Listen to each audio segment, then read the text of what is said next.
So, paano ba kayo mananalo ng kaduo mo? Siyempre, minsan may nagtatanong ko, one shot, pag duo lang kami, paano kami mananalo sa 4-man? Paano ba kami mag-engage? Paano yung diskarte na gagawin namin?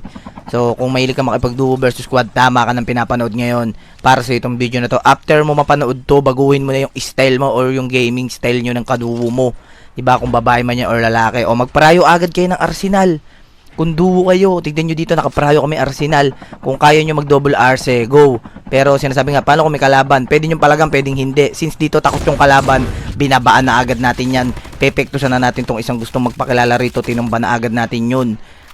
Siyempre, sasabihin naman ng iba na, one shot paano pag marami? Kung marami, wag nyong palagan, mag-out kayo ron. Diba? Pero kung kaya nyong palagan, kung malakas loob mo, go. Pero kung hindi, pwede kayong mag-out. Since nakapag-Arsenal na kayo ng isa, pwede na yon. Kasi, syempre, magtatanong ba kayo, one shot, gusto namin mag-double RC. Nasa sayo yan or nasa inyong dalawa ng kakampi mo yan. Kung kaya nyong palagan yung 4, go. Pero kung hindi, pwede nyong out. Gawan nyo na ibang paraan. Gumawa kayo na ibang diskarte. Syempre, hindi lang naman yun yung diskarte na pwede nyong gawin. Diba? So, yun, okay. So, dito naman tayo. Ito, nakita nyo, nagdudugtag yung mga kalaban kasi since namin nadali kami ron. So, ano ba yung magandang rotation? So, mag-rotate kayo, possible, dapat lagi lang kayo magkadikit. Tingnan nyo yung map, nasa likod ko lang siya palagi. Hindi kami naglalayo.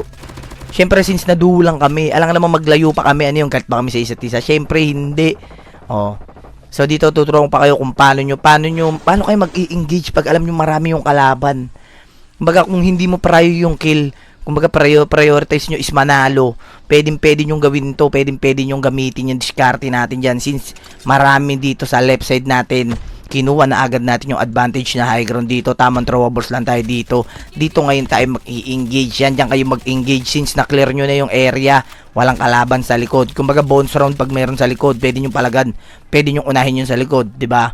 So, katulad nito, meron sa likod na umi-sneaky play. Pwede na agad namin unahin yan. Pwede na natin takalan yan. Yan, plakda agad. So, tsumempo lang kayo. Ano ba yung sasabihin? Siyempre, may magtatanong ko, one shot, paano ba yung tiyempo? Eto yung sinasabi ko, machichempoan nyo. Katulad niyan, no? May natiyempoan tayo isa rito. Since shockwave ako, babalagbagin ko na yan. Sasampal-sampalin ko na yan. So, dyan, napapasok ngayon, makakakuha kayo ng mga magagandang loot, magandang mods. Lahat, pwede. Diba? Dito, nakuha tayo ng Arsenal. Nasa high ground pa rin tayo. Huwag nyong bitawan yung high ground. Bakit? Lamang kayo dyan. Kahit 4 yung nagpupush, pwede yung tutukan agad dyan. Tignan nyo dito. Hindi sila makapag-push dahil pinapalagan natin sila dito. Natatakot din sila. May magtatanong. Kaya one shot, paano pag palumpalo yung kalaban? Siyempre, palumpalo ka rin. Diba? Hindi, joke lang. Pag palo yung kalaban, manap kayo magandang pwesto. Pero syempre, always nyo i-check yung likod. Ito, katulad nito. Yun yung sinasabi ko. Diyan papasok palagi yung bantayan. Wag lang mag-focus sa harap, pwede rin sa likod, di ba? So dito, ito pa isa. Siyempre, sabihin ko, one shot pag hindi namin kaya, mag-camp ka.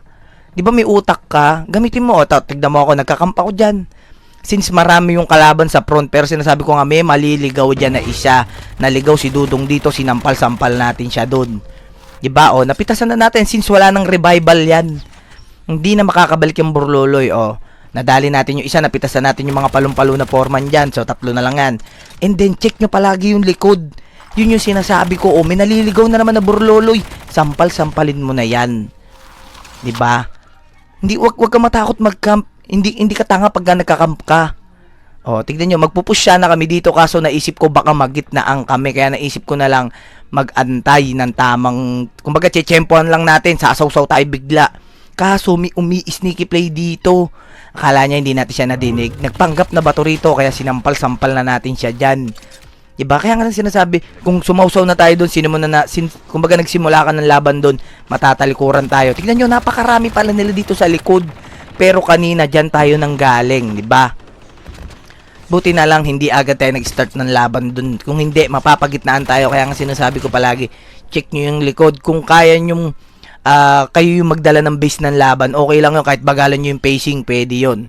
Basta dikit, napaka-importante ng dikit. Bakit? Tingnan nyo rito, madadali na sana ako dito, pero since yung kakampi ko palagi naka-backup sa akin, hindi tayo nadali ron, nadali ng tropa natin. So dito, isa pang malupitang diskarte natin and tips, 2v3 situation dito. Huwag nyo munang palagan yung kalaban since nasa high ground yung kalaban namin dyan. Gumagapang lang ako dito. Kaso, dito ko sinasabi na napaka-importante ng throwables. Tingnan nyo, madadali yung isa sa throwables dyan. So, eto na yung sinasabi ko ng pagkakataon. Since Shockwave tayo, babalagbagin natin yan dyan, di ba? So, nauna tayo nag-flank dito na meron na gusto magpakalala rito. Tinumba na agad natin, hindi tumagal ng 3 segundo. Meron pa naka-medic. Pagka ganyan, wala na, kinakabahan na yan si Dudong. Isa na lang siya. Diyan yung ngayon ipapasok yung panalo na. Di ba? So, di ba? Napaka-basic. Kumbaga, simple lang yung diskarte natin, pero nakuha natin yung panalo. Hindi man ganun karami yung kill. Pero, I mean ko dito, is yung prioritize natin is manalo. Kumbaga, bonus round na lang kapag malakas kang pumatay ng kalaban or mataas yung kill rate mo, okay yun. Mas okay yun, di ba? So, sana may natutunan naman kayo ngayon. Kung natapos mo itong video na to, mag-share, mag-follow na, mag-react. And then, wala pa tayong live sa TikTok since naban tayo ng 1 week, nakaka-stress. So, kita-kits na lang tayo sa susunod na video tutorial natin. Mga bossing.